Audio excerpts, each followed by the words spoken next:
किसी ने कहा नया कपड़ा मत लेना पितृपक्ष में, 16 दिन नए कपड़े नहीं लेना चाहिए। कोई कहे ये नहीं करना चाहिए, कोई कहे मकान का मुहूर्त, कोई कहे ये मुहूर्त, कोई कहे वो मुहूर्त, कोई कहे अच्छा काम करने के लिए मत जाओ, अच्छा मंगल कार्य के लिए आगे मत बढ़ो। शिव महापुराण की कथा कहती है कि पितृ बुरे नहीं होते हैं,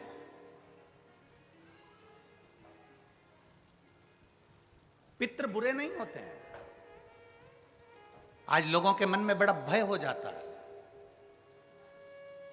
व्हाट्सएप खोलो, फेसबुक खोलो तो ब्राह्मणों के लिए लोग कमेंट्स करना प्रारंभ कर देते हैं कि अब श्राद्ध पक्ष चालू हो गया, ब्राह्मण जीमने के लिए जाएंगे। कोई ब्राह्मण की तुलना कौवे से कर देता है, कोई कुछ कह देता है, कोई कुछ कह देता है। ना,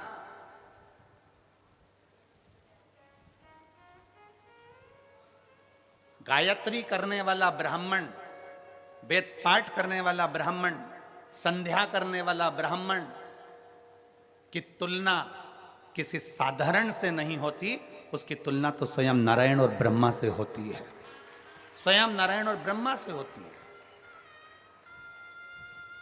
किसी ने कहा कि तुम अभी नया वस्त्र मत लो, पितृपक्ष चल रहा है, नया काम मत चालू करो, पितृपक्ष चल रहा है। श्राद्ध का मतलब क्या है? श्राद्ध का मतलब है आपकी पूर्ण श्रद्धा, आपका पूर्ण विश्वास, आपका पूर्ण भरोसा। पूर्ण श्रद्धा, पूर्ण विश्वास, पूर्ण भरोसा। आप इतने सारी मात्रा में आए हो, लाखों की संख्या में, हजारों की संख्या में यहां पर पहुंचे हो। आप लोगों की श्रद्धा है तभी तो आप यहां पहुंचे हो। अगर श्रद्धा नहीं होती तो कोई अपना घर छोड़कर यहां इस वीराने में, इस जंगल में आकर बैठता?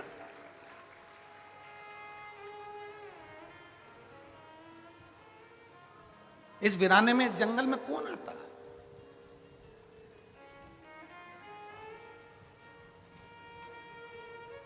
जब हम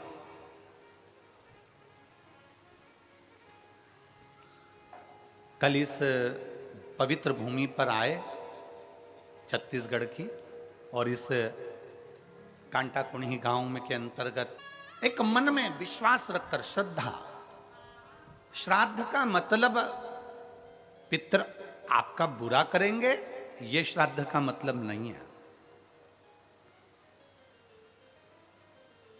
पितृ आपका बुरा करेंगे यह श्राद्ध का मतलब नहीं है। पितृ आपको श्राप देंगे यह श्राद्ध का मतलब नहीं है, यह पितृपक्ष का मतलब नहीं है। नया कपड़ा मत लो, ये मत करो, वो मत करो, मुहूर्त मत करो, नए मकान की बात मत करो, संबंध की बात मत करो, शादी की बात मत करो, पितृपक्ष चल रहा है, श्राद्ध चल रहा है। लोगों ने भय पैदा कर दिया पितृपक्ष का, श्राद्ध पक्ष का। पर यदि कूर्म पुराण को पढ़ा जाए, यदि देवी भागवत को पढ़ा जाए, यदि लिंग पुराण को पढ़ा जाए, यदि शिव महापुराण को पढ़ा जाए, तो हमारा शास्त्र कहता है कि पितृपक्ष से सुंदर कोई पक्ष नहीं हो सकता, जिसमें पितरों का भी आशीर्वाद देवताओं के साथ मिलता है।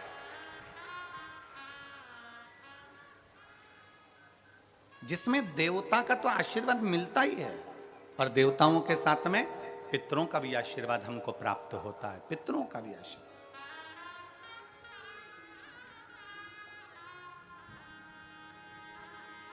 पितरों का भी वर हमें प्राप्त होता है।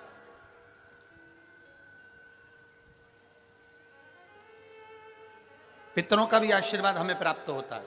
तो कौन कह दे कि ये पितृपक्ष बेकार होता है, ये श्राद्ध पक्ष बेकार होता है? श्राद्ध पक्ष में ये मत करो, श्राद्ध पक्ष में वो मत करो, पितृपक्ष में ये ना ना ना। शिव महापुराण की कथा कहती है पितृपक्ष वो पक्ष है कि बाकी के समय में, बाकी के पक्षों में तो केवल देवता का आशीर्वाद मिलता है, पर श्राद्ध पक्ष में देवताओं के साथ में पितरों का भी आशीर्वाद प्राप्त होता है, हमारे पूर्वजों का आशीर्वाद प्राप्त होता है।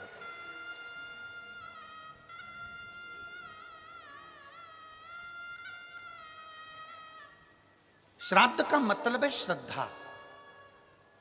आपकी श्रद्धा कितनी है? कितने लोग हैं यहां पर जो बैठे हैं जो शंकर जी के मंदिर में एक लोटा जल चढ़ाते? जरा हाथ उठाओ। सब चढ़ाते हो? रख लो, वापिस रखो, वापिस रखो। और कितने लोग हैं जिन्होंने अपनी अड़ोसन, पड़ोसन और पीछे वाली धड़ोसन, इन सबसे कहा कि एक लोटा जल चढ़ाया करो? वो हाथ उठाओ जरा, उठाओ जरा हाथ। हाँ ठीक है, रखो रखो। आप लोगों ने कभी तो कहा होगा अपनी पड़ोसन को, अपनी अड़ोसन को और पीछे वाली धड़ोसन को कि शिव मंदिर जाया करो, शंकर को एक लोटा जल चढ़ाया करो, शिव स्तुति करा करो, शंकर का स्मरण करा करो, शंकर की भक्ति करा करो, सारी समस्या का हल। जरा जम के बोलो, सारी समस्या